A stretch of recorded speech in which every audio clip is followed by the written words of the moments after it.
नमस्कार दोस्तों। जिस समय पर ट्रिपल तलाक का मुद्दा गरमाया था, आपको याद होगा, बहुत इंटरेस्ट लिए लोग उसको जानने के लिए। जिस इलाके में मुसलमान नहीं है उस इलाके के लोगों को ये अंदर से सहज जो है जानने की जिज्ञासा पैदा हुई कि ये ट्रिपल तलाक क्या चीज़ है। तो साथियों, ट्रिपल तलाक के साथ एक क्रिया और जुड़ी हुई है, उसको कहते हैं हलाला।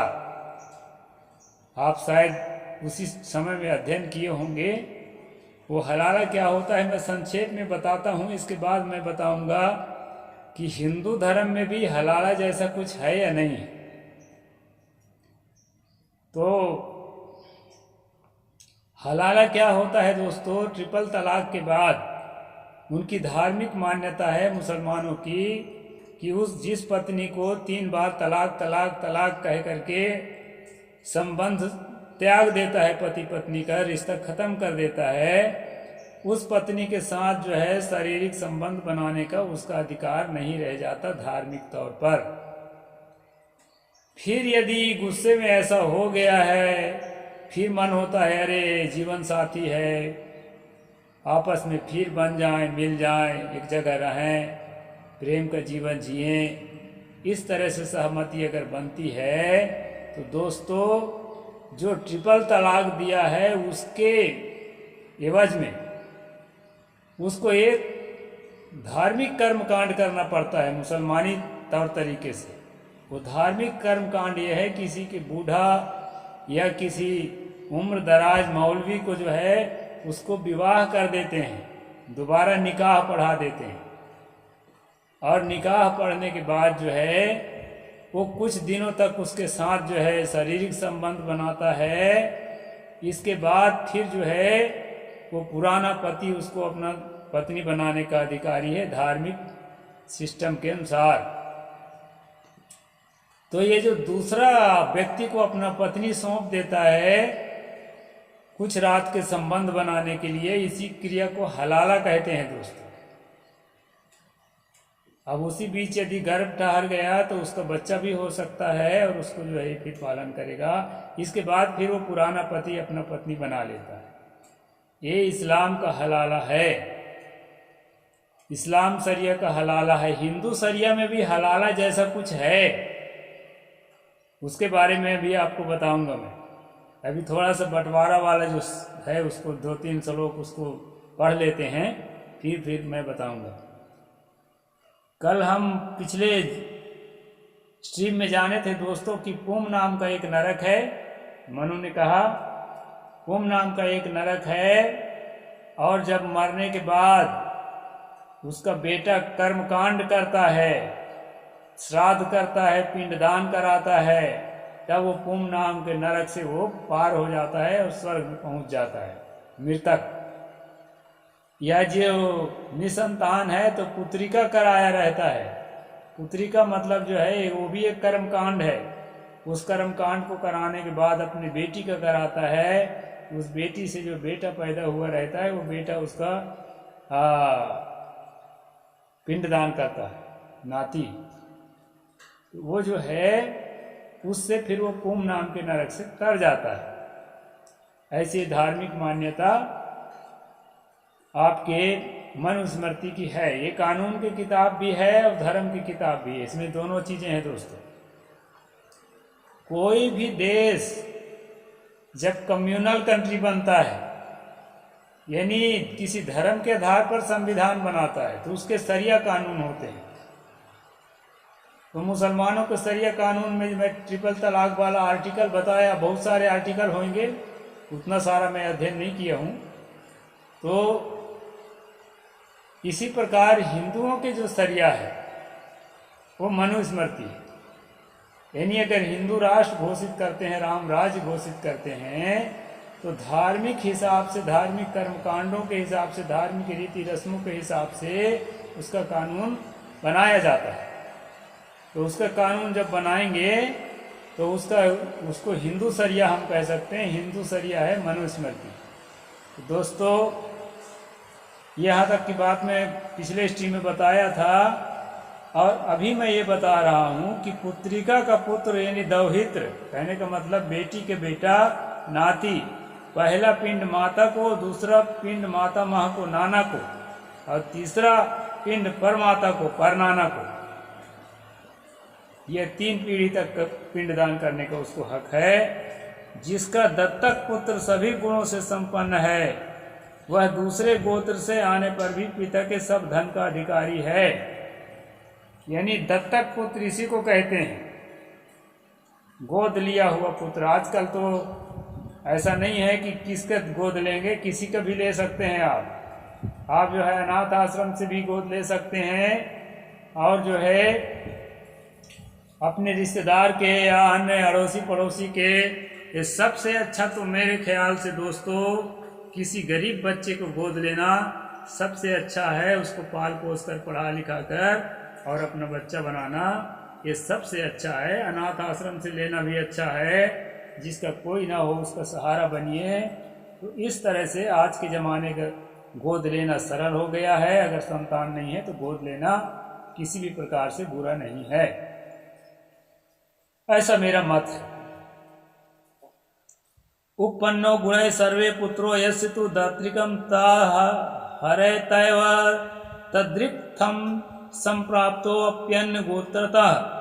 जिसका दत्तक पुत्र सभी गुणों से संपन्न है, वह दूसरे गोत्र से आने पर भी पिता के सब धन का अधिकारी होता है, और जो है अपने असली माता पिता के जो है वह पिंड देने का अधिकारी नहीं है, और ना ही उसका धन का अधिकारी है, मनुस्मृति के अकॉर्डिंग। दत्तक पुत्र का उसके जन्म काल के गोत्र और धन से कोई प्रयोजन नहीं रहता। उसके गोत्र से और धन से किसी भी प्रकार का उसका प्रयोजन अब नहीं रह गया, क्योंकि वो दत्तक पुत्र जिसने गोद ले लिया उसके हिसाब से उसका सब लिखा जाएगा, गोत्र भी लिखा जाएगा। ये मनु के हिसाब से जिसका वह दत्तक है उसी को उसका पिंड दिया हुआ प्राप्त होता है, किंतु उसके जन्मदाता पिता व पिंड आदि पाने का हक नहीं रहता, पिता को भी नहीं है हक। अब मैं बता रहा हूं दोस्तों, हिंदू शरिया में हलाला क्या होता है। कई लोग जो है इसको बुरा समझते हैं, लेकिन दोस्तों बुरा है, आज की दृष्टि से बुरा है। जिस समय मनुस्मृति लिखी गई उस समय उस समय हिंदू शब्द तो नहीं था, लेकिन जिस कम्युनिटी आपको हिंदू अपने आप को हिंदू कहती है, उस कम्युनिटी में जो कानून था वो था। आज नहीं है, अच्छी बात है, लेकिन जो है अगर आप धार्मिक राष्ट्र बनाना चाहते हैं तो वो सारे कानून फिर अपने दिलो दिमाग में खोपड़ी में ला देंगे भगवान के वचन के नाम से। इसलिए लादने लायक है कि नहीं ये समझने के लिए ही मैं मनुस्मृति पर स्ट्रीम चलाता हूँ, ताकि एक एक आदमी समझ जाए कि मनुस्मृति हमारे दिमाग में लादने के लायक है कि नहीं है। पूरे भारत में फैलाइए शेयर करके। आयुक्ता सुतश्चैव पुत्र्याप्तास् देवरातु भवतो नरहतो भागम जार जातक कामजौ। 143 नंबर 143 और चैप्टर नंबर 9 9वां अध्याय 143 जो भी बोलते हैं 143 ध्यान में रखना दोस्तों। ये मत कहना कि फिर हिंदू शरिया में जो है हलाला नहीं है हलाला। विधान के अनुसार नियोग के बिना या अपुत्रिणी यदि देवर से पुत्र उत्पन्न करा ले तो ये दोनों पुत्र धन के भागी नहीं होते, क्योंकि पहला जारज और दूसरा कामज होता है। काम वासना के अधीन होकर के नियम के विपरीत अगर देवर से या जेठ से या किसी अपने ही पिंड का मतलब अपने ही गोत्र के किसी पुरुष से गर्भ धारण करती है तो वो जो है कामज जारज होता है। और यदि यानी कि 1 नंबर से भी करती है तो वो कामज होता है।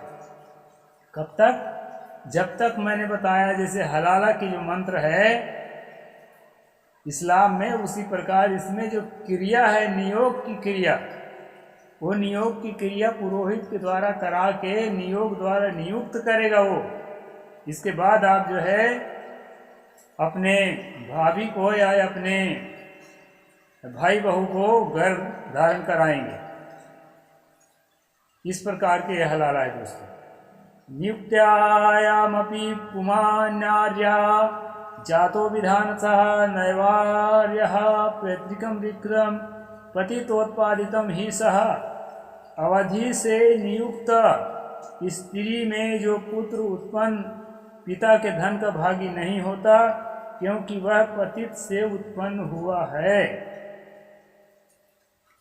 यानी पिता के जीते जीते अगर दूसरा पुरुष से गर्भ धारण करती है तो उससे जो बेटा पैदा होगा वो इस वर्तमान जो पिता है उसके धन का भागीदारी नहीं होगा।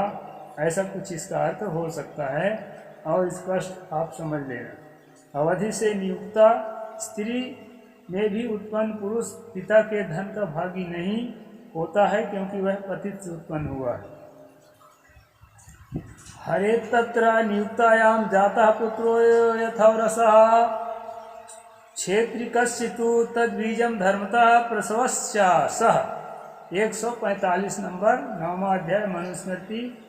शास्त्रीय विधान के अनुसार नियुक्ता यहाँ स्पष्ट आया है दोस्तों।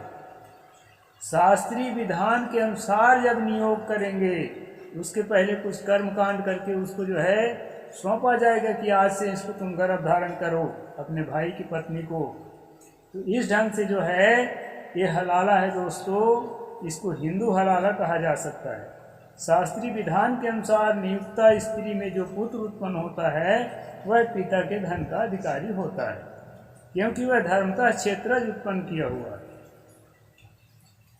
यानी कर्मकांड करने के बाद अपने मन से करने से नहीं होगा। इस प्रकार से यहाँ पर बताया है दोस्तों। धनम यो विभ्रयाद भ्रातुर्मृतस्य हि स्त्रियोमेव च स्वपत्यम भ्रातुरुत्पाद्य दद्यात् तस्य तदधनम। भाई के मरने के बाद जो भाई उसकी स्त्री और धन की रक्षा करे वह भाई की स्त्री में शास्त्रीय नीति से पुत्र उत्पन्न कर उसको भाई का धन दे दे। यानी शास्त्रीय नीति से भाई मर गया है तो उसके पत्नी के और उसके संपत्ति की रक्षा भाई करेगा और उसके पत्नी से जो है बच्चा पैदा करेगा और उस बच्चा का हक जो है वो भाई के जो हक था उतना हक वो उस स्त्री से उत्पन्न बच्चे को देगा। इस प्रकार से जो है दोस्तों मैं आगे और बताऊंगा जो इस हलाला का आगे और जो भी बातें हैं बंटवारा से संबंधित। यहाँ भाई बंटवारा से संबंधित अभी कानून चल रहा है। मैंने तो कई आर्टिकल में पढ़ के सुना दिया आपको।